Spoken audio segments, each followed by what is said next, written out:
This is long overdue, and the recent antics at MSU underscore that. I think that's probably triggered the move by the legislature. Former Michigan governors and sitting state lawmakers are making a push tonight to overhaul university board elections. Under a bipartisan proposal, board members at Michigan State University, the University of Michigan, and Wayne State University would be appointed by the governor rather than elected by the people. News 10's Riley Connell is in studio now to tell us what inspired this effort. Yeah, and supporters of this change tell me board leadership at Michigan's three largest universities has gotten out of hand. They're citing distrust, dysfunction, and over-involvement by political interest groups as the reason for this proposal.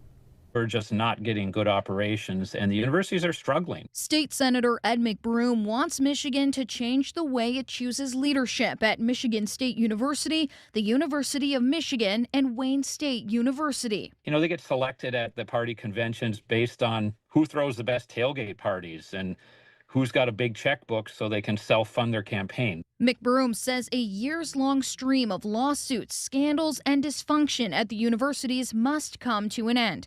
The institutions are the only public universities whose board members are elected by Michigan voters. McBroom is backing a constitutional amendment to have them appointed by the governor instead. We don't have to reinvent anything. We just need to do what we've been doing at the other universities. McBroom's colleagues on both sides of the aisle have joined the effort, along with former Michigan governors Jim Blanchard, a Democrat, and John Engler, a Republican.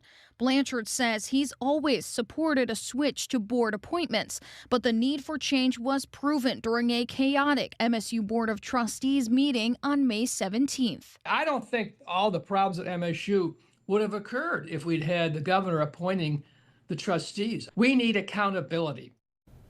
MSU spokesperson Amber McCann tells me the university will review this proposed legislation, but she did not comment further on this proposal. U of M and Wayne State did not respond to requests for comment.